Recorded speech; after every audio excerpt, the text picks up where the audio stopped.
Hey lovelies, good day, good afternoon, good evening. You're welcome to the Baby Does Show. I'm delighted to have lunch with you. This is not my lunch, I'm just snacking because I just ate. We are live. Let me know where you're joining from, and I'll give you a sec to quickly call your yard people. We are live and we have gathered like we always do every Tuesday. I just have my bottled water in glass and a small bowl of watermelon, seeded watermelon. GMO is close to you, don't be deceived. Seeded watermelon. Always ensure that your fruits are seeded. If they ought to have seeds, ensure you have seeds in them when you buy them and you cut them to eat. If you can hear me loud and clear, let me know where you're joining in from. If this is the first time you're joining us, my name is Chika Samuels. Let me know you're a first timer in the comment section, hashtag first timer, and let me know where you're joining from. And I just have here my indoor plants. Okay, I'm the fertility and lifestyle coach, and we meet here like you always do every Tuesday. You're welcome to the Baby Does Show. It's such delight to have you here. I love to wash my hands a lot, not because of COVID, but because it's an old-time habit. So because I often eat with my fingers. So let me know where you're joining from, okay? Because I'm gonna come to the comment section to engage with you. And if you can hear me loud and clear, you're not just seeing my mouth move. Click the wow button and the wow face and let me know, yeah, I can hear you loud and clear. Okay? And that you can hear me properly, not disjointed. Because we are kicking the accelerator button. And I'm delighted to have you here. Yay. Okay, so we've been talking about several very, very interesting topics in previous weeks. If you missed any of our previous broadcasts, check in the comment section to get links to go and do catch up here. So today we're talking about foods that fight inflammation. What are inflammations? In simple layman terms. Your fibroids, your PCOS, your cysts, your endometriosis, they are all infertility cases of inflammation, yeah? So try to think of anti-inflammatory eating as an act of empowerment. That is how I like to define it in our fertility coaching program. And in this broadcast, you're going to be given the chance to heal your own body like we always do. Of course, this is not a holistic approach to it. I'm just giving you a snip bite of what we share in our fertility coaching program. So the following points that we're going to be discussing with you prove that the choices of anti-inflammatory foods far outweigh any restrictions. So there is no need to begin, with eating through several other very restrictive, recipes. It may be more enjoyable, what we're going to be sharing here than you previously thought, only when you actually try them out in the kitchen. So I like to start with fish. A lot of times when I'm talking about anti-inflammatory foods, fish. It's the most widely sought omega-3 fatty acids are found in wild-caught oily fish. Okay, not your frozen fish, not the one that has been in the freezer and was deported from Sedme or some other places to your country if you are in developing country. I'm talking about wild-caught oil fishes like salmon. If you feel that fish is too pesky to prepare or expensive to purchase, I recommend that you try the So Precious recommended supplements with krill oil or cod liver oil to increase, this inflammatory fighting facts in your body. Like the So Precious elixir drink is a recommended prenatal drink that contains essential oils that you require to fight inflammation. So fish contains vitamin D, and it's been proven that insufficient vitamin D has been associated with many inflammatory, illnesses, across the world. Okay, so fish is something you want to have in your fertile diet. Another one I would like to bring to your fore is dark leafy greens. I don't just talk about greens. Your dark leafy greens. These ones are the champions. They are in their own league, yeah? These vegetables contain ample amounts of vitamin K. Vitamin K is an antioxidant that is known for reducing inflammatory markers in the body. So tossing a handful of fresh kale, cabbage, and spinach, into your soups, your smoothie, your recipe for foods, they add, more of these essential nutrients to your diet. So often I love to take them raw, and I recommend that you do that because there are some of these vegetables, they depreciate in nutrients when you cook them. Okay, like I see some vegetables that came green to the table or to the kitchen, and by the time it's been served on the plate, it's black. You're not eating the same thing anymore. So let's talk about fresh herbs. Your culinary herbs are so versatile. They increase flavor, aroma, and healing power of a meal. Just a sprinkle of dash of them, it adds a whole lot of flavor to your meal. So I'll recommend to start with familiar herbs that people know, like your basil, your oregano, your rosemary. For example, basil contains compounds called the eugeniols. They rival over-the-counter anti-inflammatory drugs that you get, off the shelf out there. So you can explore these herbs and these spices to, keep things interesting in your meals, in your smoothie, in your soups, and they also help to, help your taste buds not to get too bored, yeah? So let's talk about prebiotics. Prebiotics fiber are indigestible plant fibers that make their way to the large intestine and feed the probiotic bacteria that are living there. Okay, so there are common foods that are known to contain these fibers, like your raw onion. My husband loves that a lot. Your asparagus, your banana. They contain noteworthy amounts of prebiotic fiber, that encourage the growth and the maintenance of healthy gut. So it's something that you want to also explore.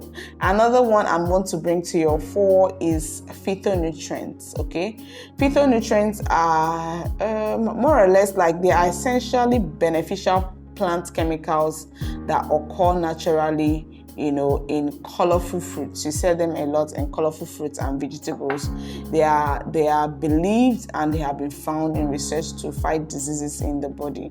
So you have to be mindful of choosing the particular ones that also, help you to keep that inflammation. If you're judging it for the first time, we are discussing anti-inflammatory foods that you can take advantage of if you're trying to fight fibroids, PCOS, and endometriosis. Yeah. So the decrease in inflammation brought on by consuming fiber-rich fruits and vegetables may actually have more to do with, these particular substances that we're discussing than the fiber itself, the fiber element, itself. So eat up and get these things into your diet, okay? And let me know where you're joining from if this is the first time you're joining us, okay? And we're discussing keeping your inflammations at bay, or maybe you have very hurtful joints, very hurtful, parts of your body. These are all symptoms of inflammation or fatigue that never goes away. Yeah. So let's talk about fruit enzymes. Tropical fruits such as your pineapples, your pawpaw or papaya, they contain naturally occurring enzymes called papain and the bromelain. These enzymes the enzymes in our body that specifically break down proteins as opposed to fats or carbs. They help your body to digest certain tough food compounds more efficiently. Okay, and this is what they have been seen, in research to do, and lowering, overall your inflammation in your guts or in your body or anyone that escapes your gut. So you can also buy these digestive enzymes, okay, in supplements, and we recommend some of those when we find the need to in our fertility coaching program and in our fertility nutrient plans, because not every supplement is equal. Not every supplement that you get from your local health store is equal. There are particular specifications that we look out for before we recommend this for you. So we've talked about foods that help to keep inflammation at the bay here. Let's flip the other part of the coin. Let's talk about foods that worsen inflammation or make it seem, some people say, I had fibroid surgery and it had regrown again. Why is it regrowing again? Because there's something in your food that is making them grow again and worsening the inflammation. Picture the following foods as though they are waving red flags. Okay, the foods I'm going to mention now, because they all promote inflammation in your body. Okay, so become as familiar as you can with them. Okay, bring them to your consciousness so that you can easily avoid buying them. I always tell people you can't use your money to buy poison now. Okay, and that is why we recommend that you are an informed consumer, okay, before you purchase this thing at the grocery store, or what's still eating them, because if you buy them, you're gonna eat them. Maybe in their pantry, if they're in your fridge, you're gonna have need to eat them. So if some of your favorite fruits or your favorite foods fall into this list I'm going to be mentioning with you, you may as well stop craving for them if you intentionally and completely avoid them for a couple of weeks. Yeah. Top on the list is refined carbohydrates. Remember, I am tagging the word refined to it. Not all carbohydrates were born equal. There are good carbohydrates. Yes. I know we have all grown up hearing that carbs are bad. No, they are good carbohydrates. But today we're talking about refined carbohydrates as an inflammation culprit. They include things like your white flour, white products, your white sugar, your refined sugar, your pasta, your bread. These have all been stripped of their precious fiber and nutrients, resulting in a far more negative impact on your blood sugar when you ingest them. And in turn, these sugary foods, they fuel the production of advanced glycation and products that we call the AGEs, AGEs, and they stimulate inflammation in your body. So by consuming, on the other hand, simple sugars, such as the ones that I had previously listed, your body runs the risk of becoming insulin resistant and setting off a cascade of issues, like as if the issues are triggering each other, and they're making themselves worse with the way also your body processes sugar.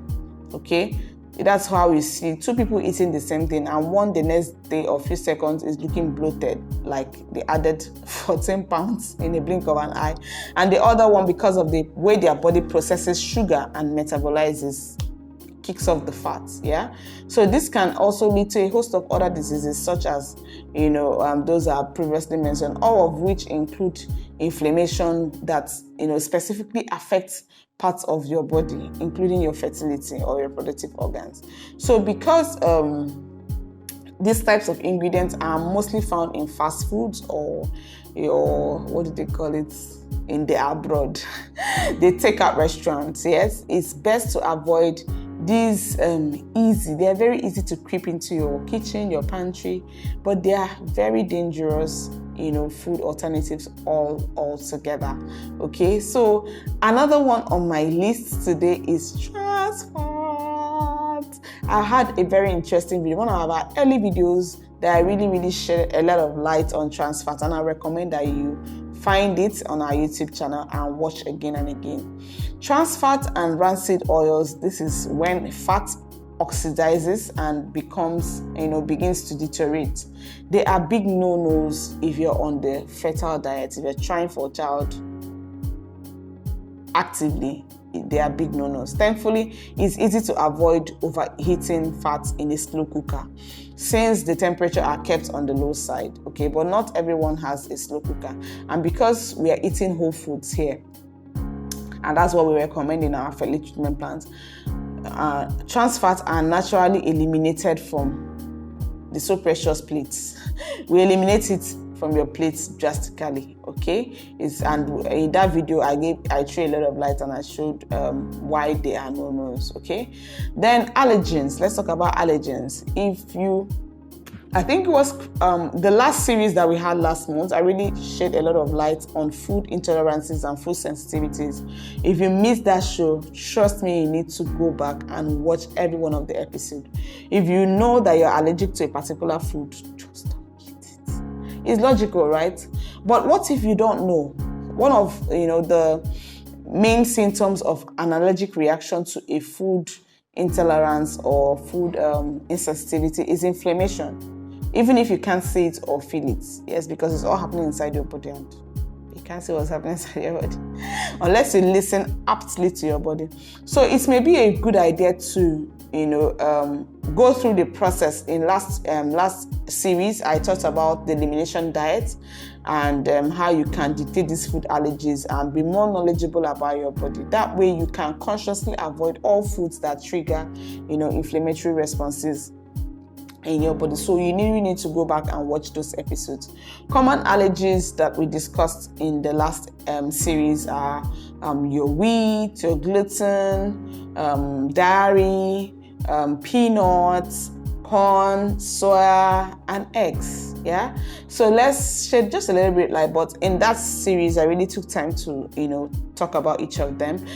Commercial dairy, for example, is a different food than fresh from the cow dairy. Yes, it is. Okay, commercial dairy is most often homogenized. It is pasteurized and it's preserved with chemicals. So it's so different from the one you got from the cow's milk buds. Yeah, it is devoid of your commercial dairy is devoid of the natural enzymes that help your digestive tract to properly break down its protein. So for those still wanting or craving for dairy in their lives, but maybe if you're on a plan and we're restricting that you have to go off commercial dairy, but without the associated symptoms, raw milk from a trusted source. Yes, because sometimes I'll say if you're really down on dairy, you may need to go and visit the farm where these things are being cultured. Okay, cultured dairy such as yogurt, your cafe, not coffee, your cafe, they can be excellent options. Okay, and they are good prebiotics also. So you may need to make sure that they are cultured properly under safe conditions. Another food intolerance that we dealt with in the last series was gluten. Gluten has been a hot button word for more than a decade now. Yes, a little bit more than a decade, and mostly lives up to its hype.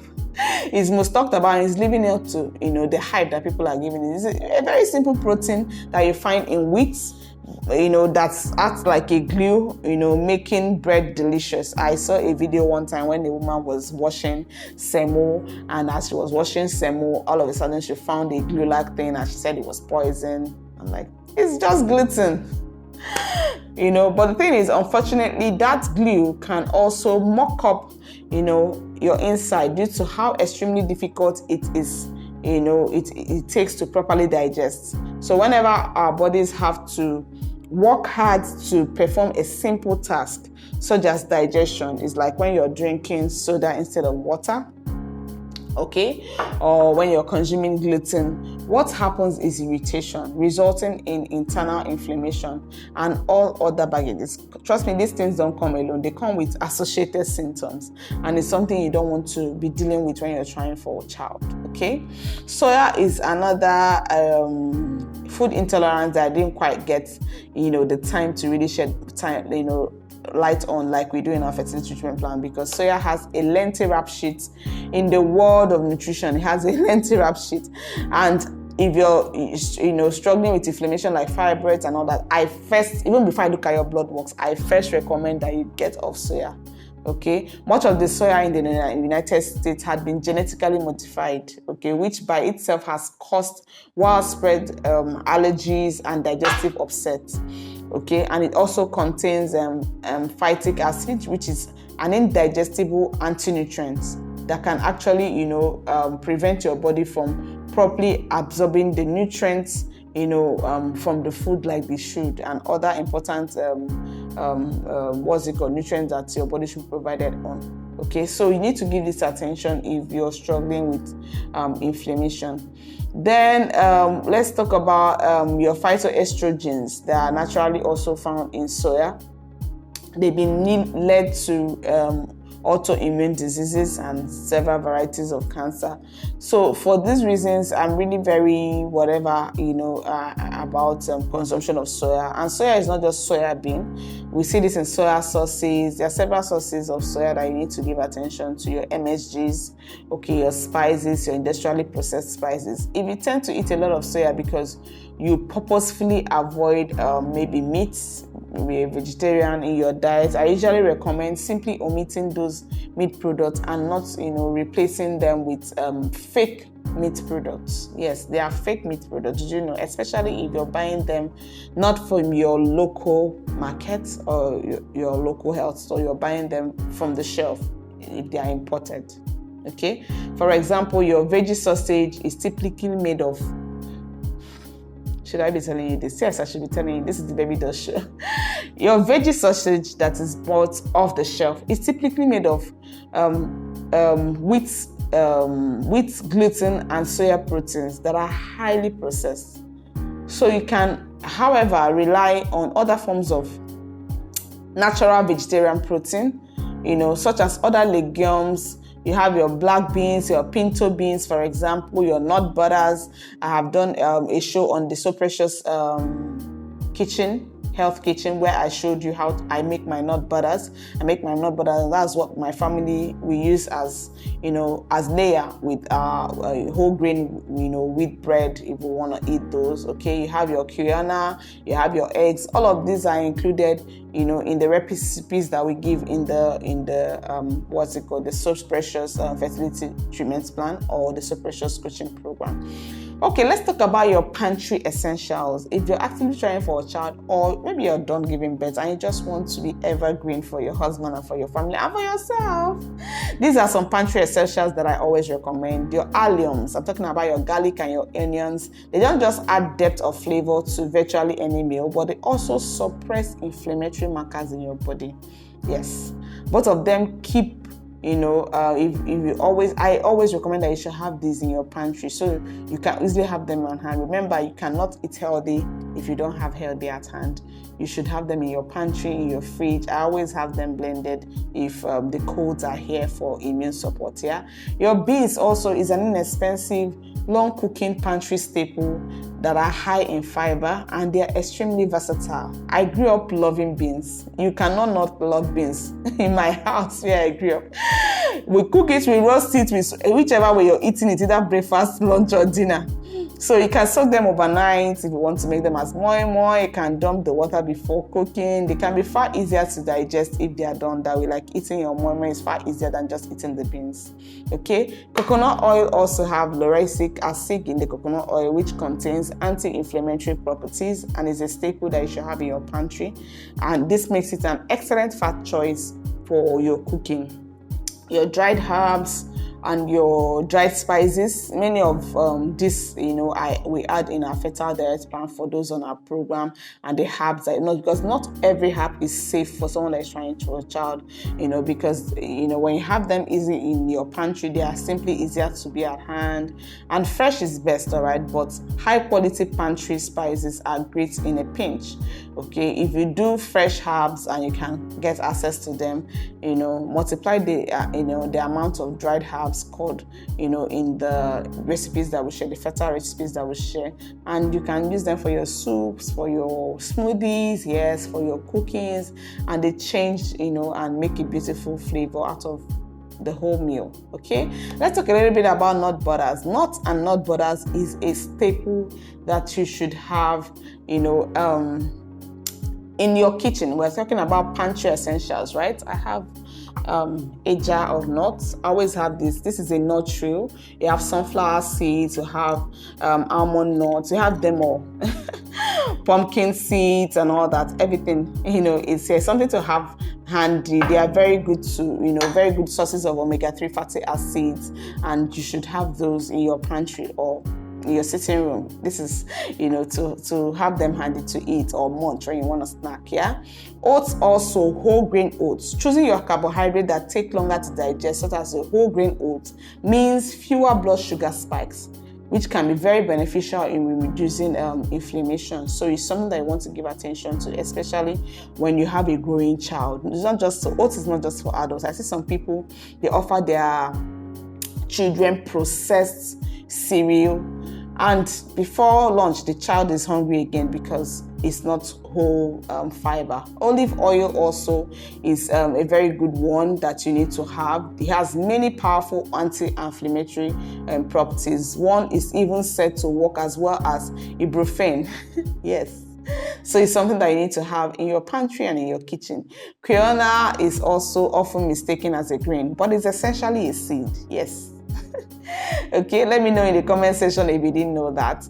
It packs an inflammation fighting punch with a very high fiber and protein content, but similar to beans, yes. So it's very important to soak it overnight before cooking. I always recommend that, and consuming before, because it contains a protective indigestible layer that is damaging to the human gut. So it's something that you want to give attention. If what you are listening to is very valuable, if you have not subscribed, click the subscribe button, like, and share the link widely, because we need to get these healthy values to people that need them. There are people that would love and thank you for getting this information across to them. So share, and share widely. Root vegetables, deeply colored root vegetables such as your powerful, your purple beets, and your also good orange sweet potatoes, your purple potatoes, they contain, antioxidant contents which are very high, and high anti-inflammatory, and these are the things that you should have that help you to fight inflammation. Because like I say, if you don't have healthy, you cannot eat healthy, and if you don't have anti-inflammatory foods like we have, the ones we have discussed in this show with you, you can't really say you're fighting the inflammation. That means if the inflammation keeps reoccurring, you shouldn't act surprised. I hope you got value today, and I hope you're going to apply and get these goodnesses that we discussed with you into your kitchen, into your pantry. So I'm gonna meet you next week. Share and like the video widely, so you can get to those that need this message. Okay? Till we meet next week, keep living healthy and keep giving the world your best.